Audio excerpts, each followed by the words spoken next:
दास कहावन कठिन है, मैं दासन की दास।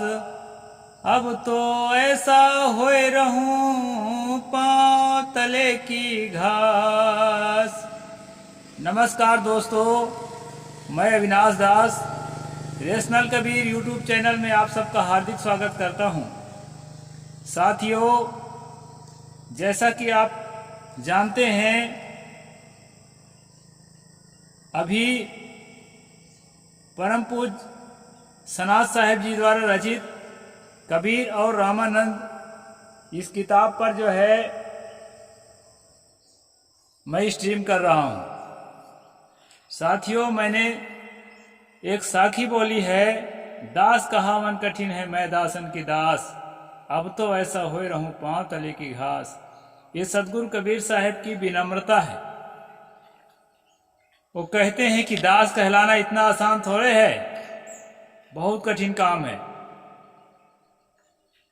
मैं तो दासों का दास हूं, जो वास्तव में अपने को दास कहला चुका है, दास हो चुका है, मैं उसके भी दास हूं। और अब ऐसा हो चुका हूं कि उनके पैर के नीचे का घास के समान मुझ पर घास पर ही पैर रख करके दास चले। इस प्रकार दोस्तों, दास शब्द पर कबीर साहिब ने बोला है। यहाँ पर हम पढ़ रहे हैं अनार्यों और आर्यों का अनार्यों तथा दासों से घृणा। कल कुछ बातें मैं रखा था दोस्तों। ये दास शब्द जो है आपके लिए कोई अचरज पैदा करने वाला शब्द नहीं होना चाहिए। एक भगत तो कहा कि अब हम कब तक दासगिरी करेंगे, अब हम अपने नाम में दास नहीं लिखेंगे। ये साडोल की बात है। तो साथियों, एक दूसरा भगत कहा, अरे दास तो सब कोई है, कोई अपने मम्मी पापा का दास है, कोई अपने गुरु का दास है, कोई अपने काल्पनिक देवी देवता के दास है, और कुछ नहीं तो कम से कम बोतल के दास तो हैं, लेकिन दास सब हैं किसी न किसी के। ऐसा बोला। दोस्तों, दास का मतलब गुलाम और दास का मतलब जो है होता है सेवक। कबीर पंथ में प्रायः महात्माओं के नाम में दास जोड़ा जाता है। जैसे मेरे नाम में अविनाश दास जोड़ा है। हम लोग सम्मान से परम पूज्य सनात साहिब जी कहते हैं, लेकिन उनके नाम में भी सनात दास ऐसा लिखा है, आप देख सकते हैं। तो ये दास लिखने की परंपरा है कबीर पंथ में, नाम के आगे दास। और ये परंपरा दोस्तों बहुत प्राचीन परंपरा है। दास एक टाइटल था, उसका अर्थ कतई नहीं था किसी का गुलाम होना या किसी का सेवक होना भी उसका अर्थ नहीं था। आप इस प्रसंग में देखेंगे कि दासों के पास जो है बड़े बड़े भवन हैं और बड़े बड़े राजमहल हैं, और उस राजमहलों को ध्वस्त कर रहे हैं, आर्य लोग गिरा रहे हैं लड़ाई में, और कह रहे हैं दासों को मारो, दासों को मार डालो, हे इंद्र इतने दासों को मार। तो दास अगर सेवक या गुलाम का मतलब होता तो अभी तो वो मरे ही नहीं है ना भाई, अभी से वो दास कैसे कहलाएंगे? गुलाम बनाने के बाद दास कहलाएंगे, जबकि यहां वो दास तभी से कहला रहे हैं उत्दासस् वर्चिनः सहस्त्राणि शतावधि अधि पचपुरीधव। हे इंद्र, आपने उन शस्त्रधारी 500 सहस्त्र अर्थात 5 लाख दासों को भली भांति वध किया। अब भला अपने गुलाम को या अपने सेवक को कौन वध करेगा? जो पूरी तरह से मानसिक और शारीरिक रूप से गुलाम हो या श्रद्धा बस सेवक बन गया हो, दोनों अर्थों में, उससे झगड़े का सवाल नहीं है। दोस्तों, दरअसल क्या है कि दास एक टाइटल था। अभी भी बंगाल में जो कायस्थ जाति के लोग हैं अपने को दास लिखते हैं, उनका टाइटल है। वैष्णव परंपरा में भी कुछ महात्मा, जैसे तुलसीदास, हम लोग तुलसी दुबे कह देते हैं प्यार से, तो वैष्णव परंपरा में भी दास लिखने का प्रचलन है। और साथ साथ जो है दोस्तों, राम के पूर्वज कलमासपाद के पिता सुदास, वो तो क्षत्रिय थे, दास लिखने के उसको क्या आवश्यकता थी। दास माने सेवक होता है, दास माने जो है गुलाम होता है, तो राजा थे। तो दास एक टाइटल है और इसको बड़े गर्व के साथ, बड़े खुशी के साथ लिखते हैं। अभी छत्तीसगढ़ और मध्य प्रदेश में एक पनिका जाति है, उस जाति में जितने लोगों का नाम रहेगा सबके ऊपर सब में दास लगा रहता है। वो लोग अपने को कट्टर कबीरपंथी मानते हैं, कबीर साहब की विचारधारा को समझे चाहे ना समझे, लेकिन कबीर साहब के कट्टर अनुयायी अपने आप को मानते हैं और कबीर साहब को संसार का परमात्मा मानते हैं, कर्ता धर्ता नियंता। तो ये दास टाइटल जो है दोस्तों, अपने नाम के साथ लिखने का जो प्रचलन है, ये बहुत प्राचीन प्रचलन है। आर्यों के आने के पहले यहाँ के मूल निवासी अपने को दास लिखते थे, और वो दास जो है गुलाम या सेवक नहीं हुआ करते थे। इस किताब से इस बात का राज भी खुल रहा है।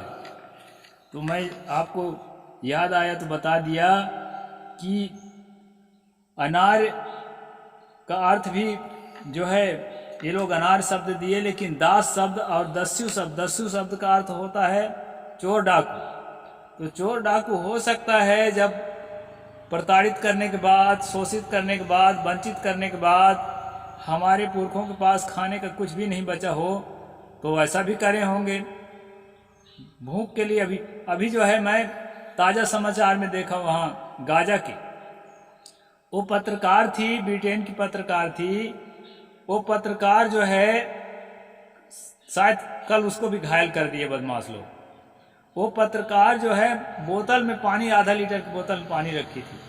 तो एक बालक आया, नवयुवक, और झट से छीन के, झपट के और उस पानी की ओर भाग गया। तो पत्रकार लिखती है कि ये कोई चोर बदमाश नहीं है, इसकी एक आवश्यकता थी। मैं अभी प्यासी नहीं हूँ, फिर व्यवस्था कर लूँगी, लेकिन अभी इसके बिना नहीं जी सकता था।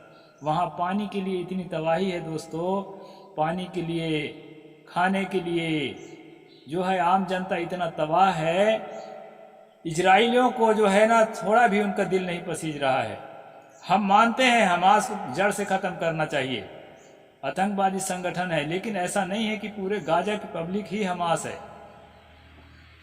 तो ये तो प्रसंग आने पर मैं कह दिया कि दस्यु को मतलब चोर डाकू होता भी हो, लेकिन वो एक उस समय की मांग थी।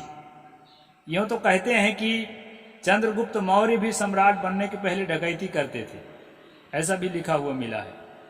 तो समय की मांग है, आदमी कुछ भी करने के लिए समय आदमी को विवश कर देता है दोस्तों। जब चारों तरफ के रास्ते बंद हो जाते हैं तो रास्ता खोजने के लिए कुछ न कुछ करता है। तो ऐसा हो सकता है कि वो दस्यु का काम भी करने लगे हों। लेकिन यहाँ तो राजों को भी दस्युओं को कहते हैं, दस्युओं के गोष्ठों को छीना, मतलब उनके गोष्ठों का मतलब हो सकता है ये सभागार, और देसी भाषा में गोष्ठों का मतलब जो है ये जहाँ गाय रखते हैं, दोनों अर्थ हो सकते हैं। अच्छा दोस्तों, कल मैंने जो है यहाँ हिरण्य शब्द है उसको हिरन बोला था, उसके लिए आप लोग क्षमा करेंगे। शुरू में ही हिरण्य शब्द है, उसको मैंने बोला था। अब आगे हम चलते हैं दोस्तों। दास शब्द आपके लिए क्लियर हो गया होगा कि दास शब्द का मौलिक अर्थ ना कोई गुलाम होता, ना कोई सेवक होता। दास एक टाइटल था उस जमाने में। बाद में जब उन दासों को गुलाम ही बना लिया गया, अपने सेवा में लगा ही दिया गया, तो दास शब्द का अर्थ जो है सेवक होने लगा। और आज तक, यहाँ तक कि मनु ने भी अपने स्मृति में लिखा है कि शूद्रों का जब नामकरण करें तो दासत्व के बोधक रहना चाहिए उनके नाम में। दास का अर्थ ही गुलाम और सेवक होने लगा। तो इस प्रकार दोस्तों मैंने दास शब्द और जो है दस्यु शब्द पर आप अपना विचार रखा। अब आगे बढ़ते हैं कि स्वामी रामानंद की परंपरा की जड़ में क्या चीज है, उसको हम अभी समझ रहे हैं। आर्यों का मुकाबला दस्युओं एवं दासों से होता था। ये देखिए, वे बड़े बलवान थे, दुर्भाग्य बस उनका साहित्य नहीं मिलता, वेदों से उनका पता चलता है। यानी दासों और दस्युओं से उनका मुकाबला होता था। यानी पहले से ही वो दास लिखते थे, दस्यु भी लिखते थे। यानी दस्यु का मतलब भी डाकू नहीं है और दास का मतलब भी गुलाम नहीं है, ऐसा हमें समझना चाहिए। वो एक टाइटल है, एक गोत्र है। जैसे लिखते हैं ना, चंद्राकर लिखते हैं, साहू लिखते हैं, तिवारी लिखते हैं, इस तरह से वो एक दास और दस्यु उस समय का एक गोत्र है, ऐसा मेरा मानना है। 99 वृत्रों को मारा, यहाँ पर आया है हीनों का शासन कर यज्ञकर्ताओं के हित के लिए दस्युओं को नष्ट किया। ये जो पशु मार मार के जो उसको हवन करते थे, स्वाहा करते थे, दोस्तों मैं कई बार बता चुका हूँ, हमारे भारत की मूल निवासी संस्कृति हमेशा से अहिंसक संस्कृति रही है और शाकाहारी संस्कृति रही है। इसलिए वो जो है दस्यु लोग और दास लोग इनका जो है विरोध करते थे यज्ञों का, और विरोध करने के कारण मारे जाते थे। तो ये जो स्वामी रामानंद की परंपरा है ना, हिंसा और मांसाहार की परंपरा है, इस बात को आपको समझना होगा वेदों के माध्यम से, क्योंकि वो वेदों के जो है कट्टर अनुयायी रहे हैं। तो मैं तेजी से चलता हूँ, कम से कम एक आध चैप्टर पूरा हो जाए। न्यनंत ग्रंथिना ग्रत वाचा पवीर श्रद्धा अवृधा अज्ञान प्रतपान दस्यूर अग्निर्निर्णय पूर्वाश्च कारा परम अयज्यून। महापंडित राहुल संकृतान अपने पुस्तक ऋग्वैदिक आर्य में लिखते हैं, आर्थिक तौर से पराजित और भीषण शोषण तो होता ही था, सामाजिक तौर से भी उन्हें बहुत हीन समझा जाता था। गृह समझ से मान लिया था कि देवताओं ने उन्हें अधम नीच वर्ण का बना दिया है। यानी जिन लोगों को जीत लेते थे आर्य लोग, उनको जो है अधम और नीच जो है परमात्मा के द्वारा ही बनाया हुआ है, ऐसा मान लेते थे। वर्ण भेद की खाई को सुदृढ़ रखने की कोशिश की। आर्यों को संबर के लोग सारे दुर्गुण की खान जान पड़ते थे। प्रजापति पुत्र विमत के अनुसार वह अकर्म दुष्कर्मा थे, वह घुमंतु थे, वह अन्य व्रत दूसरे के धार्मिक आचार्यों को मानने वाले ही नहीं बल्कि अमानुष भी थे। विमत गिड़गिड़ा कर कह रहे हैं कि दस्यु हमारे चारों ओर हैं, अमित्रों के हनन करता इंद्र इन दासों को मार। यानी दास दस्यु वो लगभग जो है ना भाई बिरादर ही टाइप के ही थे, मूल भारतीय थे। इस प्रकार दोस्तों हम आगे बढ़ते हैं। हे इंद्र, आपने उन शस्त्रधारी 500 सहस्त्र दासों को भली भांति वध किया है। जब जीत जाते थे तब इंद्र को जो है इस प्रकार धन्यवाद देते थे। इंद्र इनका देवता है। मैं पहले भी बता चुका हूं कि वेदों में सबसे बड़ा देवता, सबसे बड़ा परमात्मा इंद्र ही है।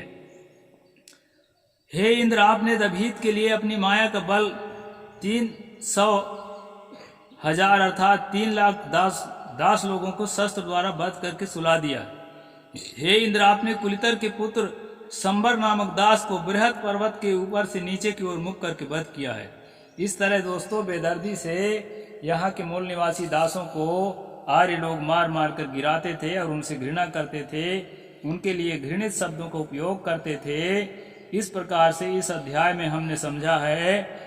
अब संक्षेप करने के लिए मैं बहुत ज्यादा विस्तार नहीं करूंगा।